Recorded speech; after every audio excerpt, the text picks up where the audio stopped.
One.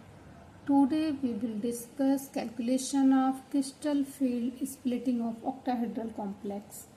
ठीक है, पिछले वीडियोस में हमने देखा था क्रिस्टल फील्ड स्प्लिटिंग क्या होती है। इस वीडियो में हम ये डिस्कस करेंगे कि क्रिस्टल फील्ड स्प्लिटिंग की कैलकुलेशन हम कैसे करते हैं इन ऑक्टाहेड्रल केस। तो इसका फॉर्मूला ये है जो ये कि हमें याद करना पड़ेगा। Crystal field splitting CFSE equal to plus 0.6 del naught into EG plus minus 0.4 del naught into T2G। ये हमारा देखिए ये हमारा क्या है, डी ऑर्बिटल है। ठीक, इसमें हमारा 5 मेंबर डी ऑर्बिटल है ये हमारा। ठीक, इमेजिन करते हैं ये हमारा डी ऑर्बिटल्स है जिसमें 5 ब्लॉक्स होते हैं। ठीक है, इसमें सेम एनर्जी होती है। इसको 2 पार्ट्स में हम डिवाइड करते हैं। एक होता है T2G, एक पार्ट T2G, दूसरा पार्ट EG। T2G से EG तक की डिस्टेंस हमारी होती है डेल नॉट। डेल नॉट हमारा क्या रिप्रेजेंट करता है, ऑक्टाहेड्रल केस रिप्रेजेंट करता है कि ये ऑक्टाहेड्रल सिंबल है। ठीक है, एक हमारी होती है वीक फील्ड लिगेंड, दूसरा हमारी होती है स्ट्रॉन्ग फील्ड लिगेंड। जो वीक फील्ड लिगेंड होती है उसकी स्प्लिटिंग क्या होती है, लो होती है। कॉम्प्लेक्स हमारा कैसे बनता है, जब मेटल हमारा लिगेंड से बाइंड करके बाइंड अप करता है तो जो कंपाउंड बनता है उसे हम बोलते हैं कॉम्प्लेक्स। ठीक है, तो जो लिगेंड होती हैं वो हमारी 2 टाइप्स की होती हैं, weak field ligand and strong field ligand. अगर मेटल से हमारे वीक फील्ड लिगेंड का मिलके कॉम्प्लेक्स बना रहा तो उस केस में स्प्लिटिंग क्या होगी, हमारी लो होगी। स्ट्रॉन्ग फील्ड के केस में क्या होगा, स्प्लिटिंग हमारी ज्यादा होगी। ठीक है, जो स्प्लिटिंग हमारी मेन डिपेंड करती है किस पे, लिगेंड्स पे डिपेंड करती है कि हमारे मेटल के साथ किस टाइप का लिगेंड अटैच्ड है। The more strong field ligand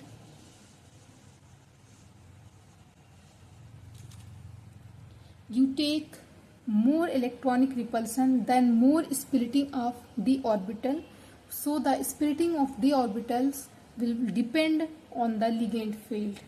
okay? ठीक है, अब हम आते हैं नेक्स्ट। जैसे हमारी क्रिस्टल फील्ड स्प्लिटिंग है ऑक्टाहेड्रल केस में, अगर हमारी वीक फील्ड लिगेंड है, मेटल के साथ हमारा क्या है, वीक लिगेंड लगा है, तो उसमें क्या होगा, उसे हम हाई स्पिन कॉम्प्लेक्स बोलते हैं। वो हुंस रूल को फॉलो करेगा इलेक्ट्रॉन को फिलअप करने में।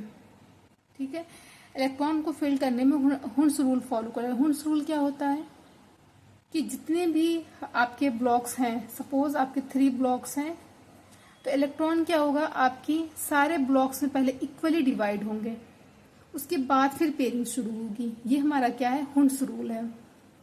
ठीक है, अब हम इसकी कॉन्फ़िगरेशंस देख लेते हैं कैसे किया है। कॉन्फ़िगरेशंस देखिए, कॉन्फ़िगरेशन है हमारा D1 केस में पहला इलेक्ट्रॉन हमारा कहाँ जाएगा, T2G में, फर्स्ट इलेक्ट्रॉन। N क्या है हमारा, number of unpaired electron. MM magnetic moment. S spin को रिप्रेजेंट करता है। स्पिन मल्टीप्लिसिटी का फॉर्मूला होता है 2s+1, और ये हमारा क्या है, CFSE यानी क्रिस्टल फील्ड स्प्लिटिंग एनर्जी।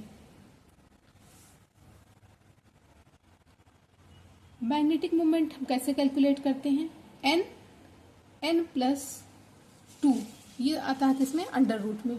ये होता है हमारा मैग्नेटिक मोमेंट कैलकुलेट करने का फॉर्मूला। ये हमारा मैग्नेटिक मोमेंट कैलकुलेट करने का फॉर्मूला है n+2 अंडर रूट में। n क्या है हमारा, number of unpaired electron.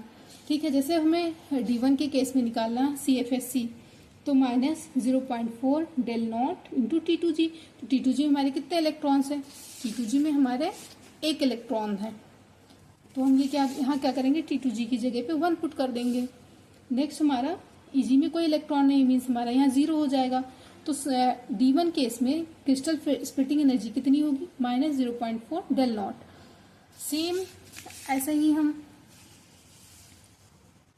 D2 के केस में कैलकुलेट कर लेंगे, उसका आएगा minus 0.8 del not. D3 case में आएगा माइनस 1.2 डेल नॉट। D4 के केस में minus 0.6 del naught. D5 0, D6 minus 0.4 del naught, D7 minus 0.8 del naught, D8 minus 1.2 del naught, minus D9 minus 0.6 del naught. D8 के case का हम एक और calculate कर लेते हैं। हमारा D8 केस में कितना होगा इलेक्ट्रॉन, देखिए हमारा T2G में कितने इलेक्ट्रॉन है, D8 केस में 6 इलेक्ट्रॉन्स हैं और EG में 2 इलेक्ट्रॉन है।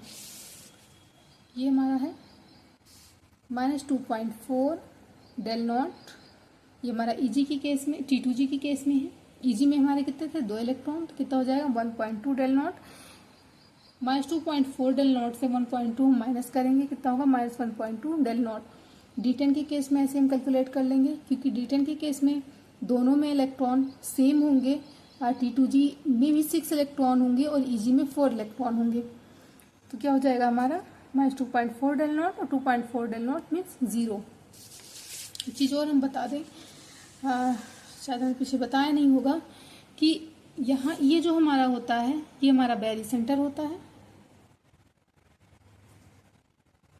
बैरी सेंटर से नीचे की एनर्जी और ऊपर की एनर्जी जो होती है वो सेम होती है।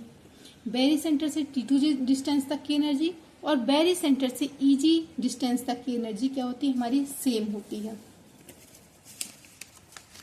ठीक, अब हम आते हैं नेक्स्ट कि crystal field splitting in octahedral case, but हमारा क्या होगा स्ट्रॉन्ग फील्ड लिगेंड के केस में। पीछे हमने क्या पढ़ा, वीक फील्ड लिगेंड के केस में उसे हम क्या बोलते हैं, हाई स्पिन कॉम्प्लेक्स बनता है।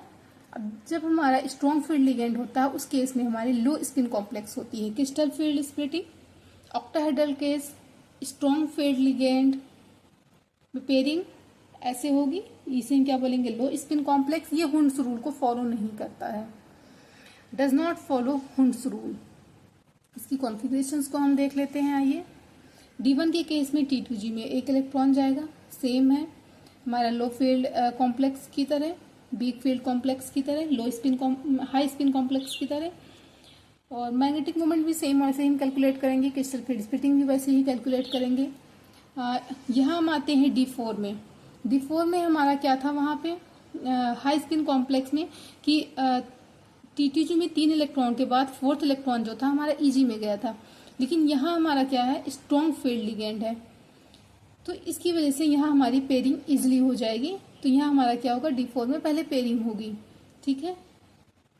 D5 में ऐसे ही होगा, D6 में हमारी पेयरिंग होगी, फिर D7 में जब हमारी पेयरिंग हो जाएगी T2G में 1 इलेक्ट्रॉन बचेगा, वो हमारा जाएगा EG में। D8, D9 and D10 same ऐसे ही। अब हम आते हैं मैग्नेटिक प्रॉपर्टीज। मैग्नेटिक प्रॉपर्टीज हम देख लेते हैं, डायमैग्नेटिक क्या होता है एंड पैरामैग्नेटिक क्या होता है। डायमैग्नेटिक वो होता है जहाँ पे रिपेल इन मैग्नेटिक फील्ड है, कोई अनपेयर्ड इलेक्ट्रॉन्स नहीं होते हैं, वो हमारा क्या होता है, डायमैग्नेटिक। पैरामैग्नेटिक होता है attracted in magnetic field, unpaired electrons present, जिसमें जैसे ये हमारा D10 क्या है, डायमैग्नेटिक, D9 हमारा क्या है, पैरामैग्नेटिक, और D6 भी हमारा क्या है, डायमैग्नेटिक। डायमैग्नेटिक के केस में हमारा जो मैग्नेटिक मोमेंट आता है वो हमारा 0 आता है। ओके, मिलते हैं नेक्स्ट वीडियो में।